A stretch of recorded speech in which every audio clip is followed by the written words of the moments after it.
정도만 하는 걸로 찍을게요. 오와 오래 찍네? 10분만 해도 돼. 대표님이 짧게 끝낼 사람이 아니야. 나 눈 깔고 있을 거야. 또 질문할 것 같아. 눈 깔고 있을 거야. 진짜 그냥 편하게 해주시면 돼. 편하게. 아니 오늘은 질문 아 여기 앉을 거.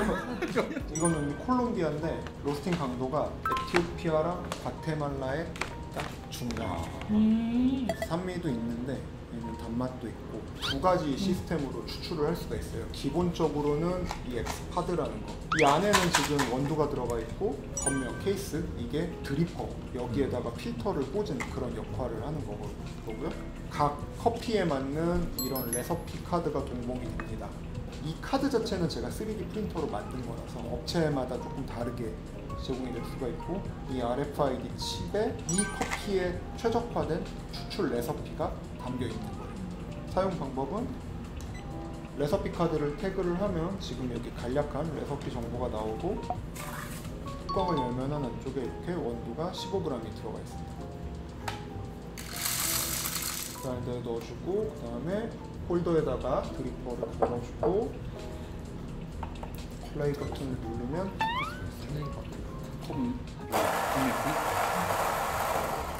마찬가지로 또 다른 커피도 똑같이 레시피를 태그하고 그다음에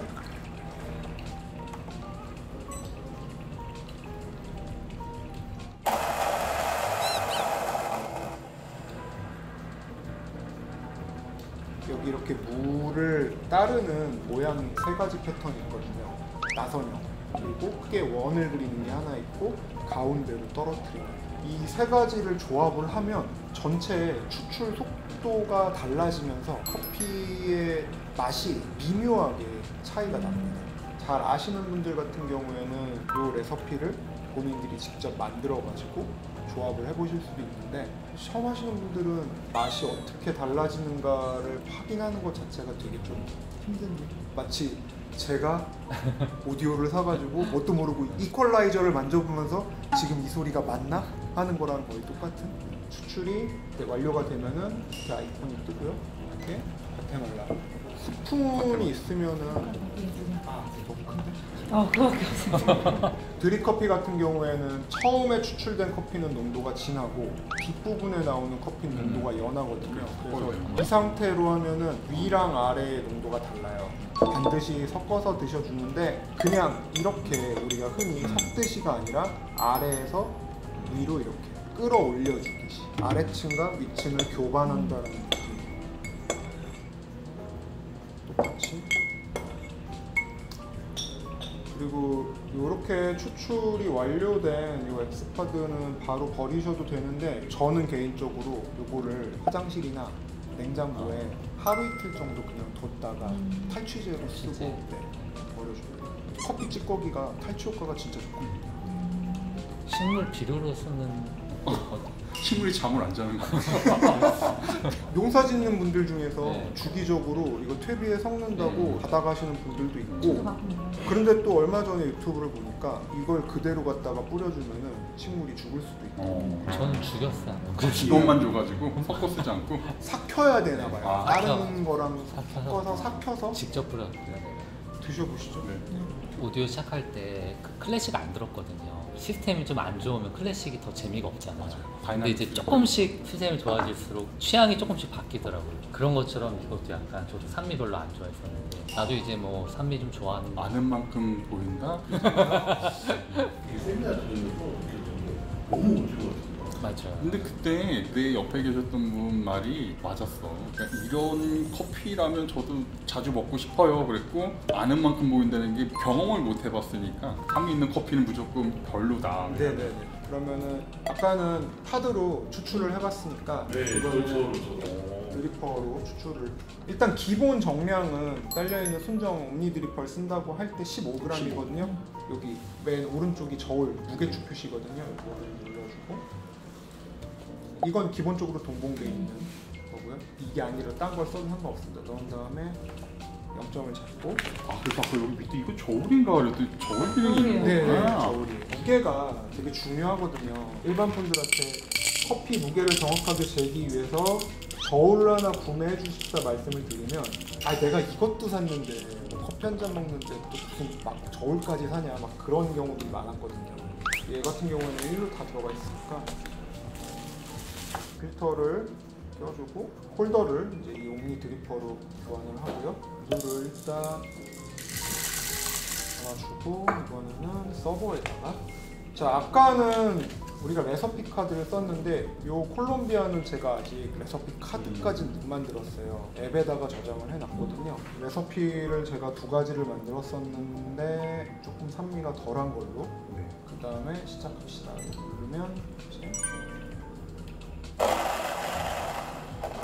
이제 앱을 연결해 두면은 파란색 선은 물의 양이 증가하는 그래프거든요. 그러니까 이 추출되는 양상을 그래프로 직접 확인을 할 수가 있어요. 사실 이 저울은 요거를 알려주기 위한 용도로 좀 일단 볼게요. 진짜 딱 중간에 있네 얘가. 이티오피아하고 과테말라. 과테말라하고 보다 얘가 훨씬 강했다. 이거를 제대로 마시면 사실 이게 자두랑 석류, 자몽 딱 그 캐릭터 약간 시트러스한 네. 과일 좀 진하게 내리면은 자두맛 쿨피스 같은 근데 정말 온도가 좀 맛있어서 그런지 저는 이 정도 산미 정말 싫어했거든요. 네. 야 이게 안 싫어. 그러니까 잘 드셔보시면은 처음에는 산미가 나요. 근데 목 넘김 이후에는 그 산미가 안 나던지 아니면은 다른 맛하고 섞이고 얘는 그냥 날아가는. 근데 만약에 이게 진하다라고 느껴지면 네. 원두를 양을 줄이면 좀 연하게 내려요. 저는 차라리 그렇게 말씀을 드려요. 아까워하지 말고 일단 정상 추출을 하고 네. 거기다가 차라리 물을 조금 더 희석을 해서 농도를 낮춰라. 나처럼. 그게 나아요. 그치. 또 궁금한 게 있어요. 예를 들어서 컵 안에 얼음을 먼저 담아놓고 담는 거하고 네. 커피를 담은 다음에 얼음을 나중에 넣는 거하고 어떤 걸 더 선호하세요? 아이스 드립커피를 만들 때는 컵에다가 네. 일단 얼음을 가득 채우고 네. 물이 아, 225ml가 양처럼 들어가고 200ml 정도가 추출되거든요. 음. 그럼 이걸 실제 추출량은 한 150ml 정도로 더 줄이게 레서피 그리고 더 진하게 추출되게 합니다. 왜냐하면 뜨거운 게 얼음에 닿으면서 그치. 얼음이 녹으면서 전체 농도가 희석되기 때문에 지금 이 상태 거를 갖다가 그대로 하면은 맛이 상대적으로 연해질 수밖에 없거든요. 그렇겠네요. 네. 가장 좋은 방법은 이거를 담아서 얼음을 둘러싸운 어떤 조금 더 큰 용기에다가 순간적으로 중탕식으로요. 어떻게 네. 보면. 이걸 완벽하게 차갑게 식히는 게 아니라 열감만 빼는 정도까지 네네네. 하고 그리고 난 다음에 그거를 다시 얼음컵에다 옮기면은 그게 아이스 커피로는 가장 맛있어요. 오 해줘야겠다 와이프. 오. 이것도 맛있는 거구나. 마무리하는 개념으로 네네네. 대표님이 생각하시는 커피요. 간단하게 한마디로 말씀해 주시면. 저는 너무 진지하게 생각 안 했으면 좋겠어요. 어떤 분들은 학구적으로 파고드는 것도 좋은데 저는 커피를 단순히 잠 깨는 용도로 마셔도 되게 그건 나쁘지 않다고 보거든요. 하지만 이제 내가 커피를 이렇게 마신다고 해가지고 다른 사람도 커피를 이렇게 바라보고 이렇게 마셔라라고 규정 짓지는 않으셨으면 좋겠고 그 다음에 이제 하나 일단은 원두가 가장 중요해요. 저희 로스터한테는 커피를 볶는 그 원재료 생두가 되게 중요해요. 그 맛은 자연히 생두에다가 보관해 둔 거지 저희가 로스팅을 해가지고 맛을 만들어내는 게 아니라 그 씨앗에 원래 자연이 담아놓은 맛을 그냥 꺼내는 역할만 하는 게 저희가 하는 역할이거든요. 로스팅이 커피라는 열매가 갖고 있는 향미를 꺼내오는 역할이라고 하면 그렇게 나온 원두의 향미를 꺼내는 역할은 추출이거든요. 근데 그 추출이 사실은 상당히 어렵습니다. 나는 커피를 좋아하니까 한번 배워볼 거야 하시는 분들도 있겠지만은 그렇게까지 내가 뭔가를 배우면서 커피를 즐기는 거는 부담스러운 경우가 많잖아요. 그럴 때 오디오로 치면은 상당히 좋은 어떤 플레이어라고 해야 될까요? 제가 로스터니까 저는 커피를 볶고 테스트를 해보면 소비자분들한테 보여주고 싶은 맛과 향이라는 게 있거든요. 그거를 어떤 물리적인 제약을 떠나서 로스터가 의도한 커피의 향과 맛을 그대로 전달해 줄 수 있는 가장 좋은 매개체가 현재 나오는 모든 커피 기계를 통틀어서 엑스블룸만 하게 없습니다. 저는 그래서 사실 엑스블룸을 진짜 더 많은 사람들이 썼으면 좋겠어요. 그럼 평가님이 엑스블룸을 봤을 때 느끼는 경험을 해봐야 좋다고 할 것 같아요. 저도 사실은 이제 드립커피 하면 막연한 번거로움 같은 그런 게 있었는데 이 정도라고 하면은 얼마 전에 산 유라 커피 머신이 안 샀다면 이거 샀을 것 같아요. 정말 퍼포먼스도 멋있고 그리고 또 손님 왔을 때 보여주면 재밌을 것 같아요. 백여사님이 바라보는 엑스블룸에 대한 느낌은? 우선 여성의 감성으로 봤을 때 예뻐요. 집에 홈카페를 만들기에 딱 놨을 때도 뭔가 있어 보이고 커피를 잘 모르는 사람도 좀 바리스타의 느낌을 받을 수 있는 집에서 편안하게 네네. 우선은 그리고 관리를 안 해서 더 편안하고 좋은 것 같아요. 그러니까 그 관리적인 부분에 대해서 세미나 때도 되게 질문을 많이 받았는데 어떤 커피 기계든지 위생적인 부분에 가장 민감한 부분이 커피를 담고 추출되는 이 역할을 하는 부분이거든요. 일반적인 전자동 커피 머신들 같은 경우에는 이게 기계 안에 내장돼 있어요. 뭐 뜨거운 물 같은 걸로 헹궈준다라고 해도 기계가 하는 거다 보니까 이걸 100% 완벽하게 관리하는 거는 사실 어렵습니다. 그렇다 보니까 전자동 커피 머신들은 주기적으로 세정제를 넣어가지고 클리닝 모드를 돌리고 이래야 되는 부분이 있는데 반해서 엑스블룸 같은 경우에는 지금 위생에 가장 민감한 이 드리퍼라는 부분이 뭐 예를 들어서 내가 파드를 마신다라고 하면은 아예 신경 쓸 일이 없고 이 리유저블 드리퍼라는 걸 써서 마신다라고 하면은 그냥 이것만 세척해주면 돼요.